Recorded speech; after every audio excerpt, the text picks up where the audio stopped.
basketball season again, and welcome to the 2021-22 Lone Star Conference Men's Basketball Media Day, the Lubbock Christian University edition here with Todd Duncan joining me. And Coach, congratulations on last season. Go 15-1 in conference play. You win the regular season for the Lone Star Conference. Unfortunately, you fall in the championship game of the South Central Region Tournament. But just reflecting on last season, what was the main takeaway that you carry into this season? Well, I just think expectations of what's possible if we all buy in, if we all, perform our roles at the highest level that we're capable. Just the experience, hopefully, that we gained from that, the hunger that's still there from not quite getting to where we wanted to get, but also a sense of pride in accomplishing a goal that we set out, which was to win the conference. And then at the same time, you kind of got to all just slough it off and know it's a new season and new expectations. And in a sense, this team this year really hasn't, just like any team, hasn't done anything yet. So it's not just cliche, it's fact. And the teams that are on our schedule are tough, and we're going to have to be at our best every night that we play. Well, the big question was, how would COVID affect your team? How has COVID affected your roster now from the year to year? And is it any different than if it was a normal year? And then talk about some of the changeover you will have on your roster. Yeah, it's definitely affected it for us in a positive way, in the sense that we had a successful year last year and we get everybody back. And with the transfer portal, with everything kind of going on in the landscape of college athletics, it's pretty unique to have a year where your team, is primarily intact from the year before. Obviously, there's a few differences here and there, and we've added a couple of freshmen, but by and large, it has a similar feel. So we got to make sure that we don't make the routine feel routine. We got to push each other and not just assume because we have most of the same guys back off a successful season that it'll just, turn out like we want it to. We still got to earn it. Transfer portal, help or hurt at the Division II level, especially for I think it hurts. I think it hurts us, because a successful player at this level, we need Division I type players to be successful. And, I think the good programs have Division I type players on their team. So a lot of guys that maybe are under the radar, or a school like LCU works really hard to recruit somebody and then develops them, and they have success at this level, and then the allure of D1 could maybe come calling. So I think every school at all levels is probably not only recruiting an incoming class, but still recruiting your current roster, which, is fine. We have great relationships with our guys. We love our guys. We love coaching our guys. We love just being around them. So it's easy for us to do that, and LCU's a great place. So I think, we're very winsome, and guys want to be here and they want to stay here. But that doesn't mean that it's not a challenge. As much as you say everybody from last year could come back, you do have new faces. Tell us about some of your new faces that will get some playing time this year. Yeah, well, Aaron Gonzalez and Alex Zambi, both freshmen, and talented kids that I think are going to have an imprint on our program, not just this year, but I think in the years to come. We see them as program-type guys, and that just means that they're just going to continue to develop and grow. They just really fit LCU, not just on the court, but in the classroom, just the type people they are. They're great fits. As a lot of our current players have said, Coach, this summer when they were here, kind of getting to know everybody, like, they're great fits, not just on the court, but off the court, Coach. And so those are the things that, when your current roster is kind of recognizing those same characteristics that we as coaches see in them, then I really feel like that's a positive. Aaron's a outstanding shooter, cutter, moves without the ball really well. They're both very high IQ kids, and Alec kind of in between, can play inside, can go outside, can guard a big, can guard a perimeter player. So they're both versatile, and I just think this year getting to play with Parker, Lloyd, Zach, our three seniors that benefited from the extra year of COVID, is just going to be a real positive for them, because you're getting to go against some guys with a lot of experience under their belt, and I just think that's an advantage for those guys every day in practice as well. Coach, I know you wanted to be at the Elite Eight last year. and yeah, unfortunately you weren't, but because your team wasn't, you individually were able to go to the Women's Elite Eight and support your daughter, Ashton Duncan, a member of the Ladies Shaps National Championship women's basketball team. So you're able to be there. When you're there, you know, kind of just a basketball sponge, taking in the Elite Eight, how much does that just drive you internally to get your team there? I know it's one of those hard things, because as much as you'd rather miss that to have your men's team there, you did get to enjoy watching your daughter play. Yeah, and because of the bubble, I had to miss my son's state championship game, so I was just pretty much an emotional wreck there at the end, because the pressure of your own team playing and just the joy you get as a parent of watching your kids. And so, you know, WT played a great game when they beat us to go to the Elite Eight. I thought we played a really good game. They just played a little bit better. So as disappointing as we were, and are even to some degree, we still have to give credit where it's due, and we just have to own it and try to get better, and that's what we've tried to do. But yeah, what a joy it was to be there in Columbus and watch those young ladies, because we still kind of had the residue of the whole spring and fall of wondering if we were even going to have a season. And so for us to experience the season we had, and just the growth that we had together, and then to go see the women and all the adversity that really every school in America went through to some degree, to see them finish it off with a championship, to watch your daughter perform, the coaches, the rest of the team, just the community of LCU, all 36 of us that were allowed. That was probably the biggest downer, but at the same time, grateful that they got to play, and obviously winning is always enjoyable, and to win a national championship it's special. And I just remind her and myself, like, we should never take these things for granted, regardless of how easy sometimes they make it look. There's a lot that goes in behind the scenes. Just like with our team, like, you know, it's not easy making it look easy. Or we have a saying that we use in our family and with our team: just because somebody carries something well doesn't mean it's not heavy.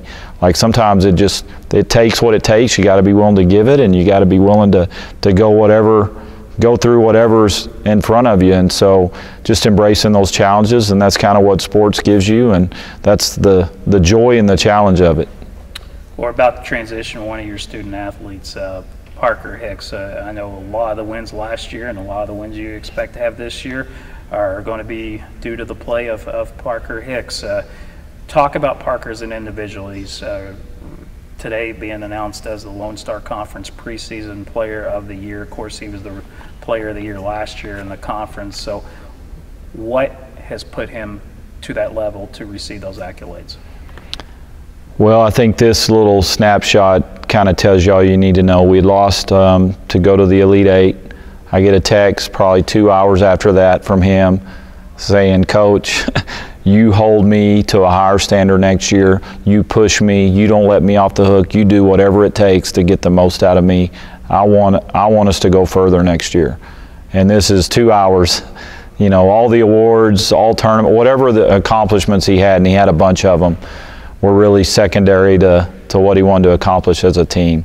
So when you get that kind of maturity and leadership from one of your better players, it's only going to thrive. He also said, "Coach, I'd love to see Lloyd be Player of the Year." I mean, he just, that kind of unselfishness. He really doesn't have an ego. He has a competitive spirit, and maybe within that is, but it doesn't come off in anything that's self-serving. It's always team first. He's a good passer. He plays hard. He'll dive on loose balls. He doesn't think he's above anyone. And, you know, we recruited him in high school. We've known him a long time. So just the perfect player to coach, honestly. You know, the talent is there, but he doesn't do it just on talent alone. It's his intelligence. It's his work ethic. It's studying game film. It's doing all the little things. And that's what you love about a kid like that, who's had success and yet immediately after the season is wanting more and willing to do whatever it takes to accomplish that. Well, let's talk to Parker Hicks. So, Coach, best of luck this season, and again, congrats on the success you had last year. I hope you build on it this year. Okay, thanks, Chris. Well, we thank Todd Duncan for joining us, and now we got Parker Hicks that's jumped in the hot seat to have a chat with us here on this Lone Star Conference Media Day. And Parker, congratulations on last season, the honor of the Lone Star Conference Player of the Year. And now, coming into this season, you're going to be the Lone Star Conference preseason Player of the Year. So I'm sure you expect that. I don't know if it's a target. How do you take that? Do you take it as an honor when you're the preseason player? You're like, I haven't even scored a basket yet.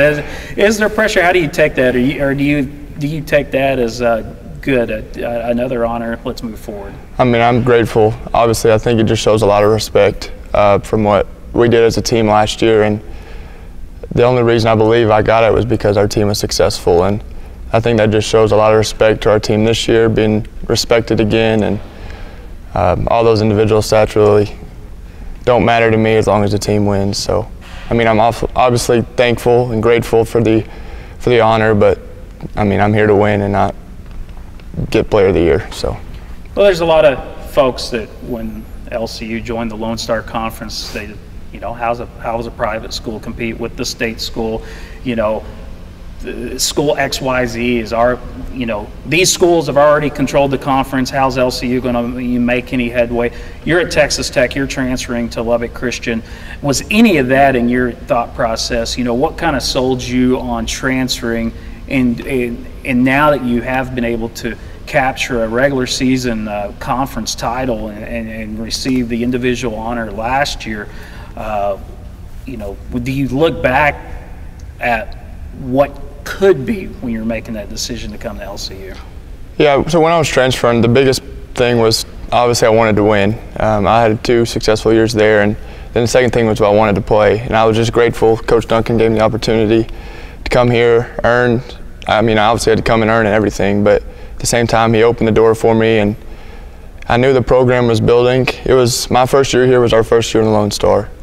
And so I was new to the whole thing, but I just showed up ready to compete, ready to win, no matter who we were playing. So, I mean, we're glad to be a part of the Lone Star. It's one of the tough conferences in Division II, and to be at the top where we assume and we hope to be is, I mean, it's an honor, but we still got to go out on the court and produce and prove to everybody that we are that top-notch team in the conference. So, the good thing last season, you go 15-1 to win that regular season conference title, big win on the road at West Texas A&M, but then they return the favor here in the Rip Griffin Center, and you end up being the South Central Region finalist, and you lose a game that would have got you to the Elite Eight tournament. So I'm sure that you had the little bit, you come into the season knowing what holding a trophy is like, but at the same time knowing that you've got to take a step further. Yeah, so our motto this summer has been be elite, and that goes as on the court, off the court, and then obviously be elite, make the Elite Eight. That's been our goal because we were so close last year we could taste it, but we feel like we didn't have the game we needed to win, and credit to WT for obviously doing that. But this year it's 2021, 2022, and we're hoping to learn from that mistake and obviously come back and see what we can do to make the Elite Eight. So, last year you got the exemption year, give you another year of eligibility. How hard was it to make the decision to play this season? I didn't think 2 seconds of it. Obviously very thankful and blessed. One of the few good outcomes from COVID is getting that extra year, but I didn't come back to have any personal goals or anything like that. I came back to win a championship. In my career, I've lost in the Elite Eight, I've lost in the Final Four or the National Championship, and I've lost in the Sweet 16. And I mean, it's obviously a goal to win a national championship, and that's just what I'm here for this year. So, final question. It's based on the Lone Star Conference, for the fact that we are here in the eyes of the Lone Star Conference watching us. Compare, not so much facilities, how big the schools are, how big the weight rooms are. Compare the talent level on the differences between Division I and Division II. And just the Lone Star Conference in general, because that's all you faced last season primarily. Right. Yeah, so I mean, there's obviously a difference between Division I and Division II, but our conference has guys that can go play at that Division I level. We see Quay Grant go to Wichita State, Chandler Jacobs go to Colorado State, and JoJo go to Long Beach, and that just proves that people around our league can play at the Division I level. And I would believe that any of our teams lined up with a mid-major, we'd compete with them to the final end. And I would just say the difference would definitely be the size. D1 has those 6'10", 6'11" type dudes, and D2 relies more on guards and more guard play. But at the same time, our league is very competitive, and I would take any team in our conference against a mid-major to go battle to battle. So. Well, best of luck this season. Congratulations again as that Lone Star Conference preseason player of the year, and hopefully you can add another trophy or individual honor at the end of the year. So again, thanks for joining us and congratulations. Yeah. Thanks for having me. That's Parker Hicks joining us. Don't forget, follow the Lubbock Christian University chaparrals all season long at lcushaps.com, and broadcasts will be right here on the Lone Star Conference Digital Network.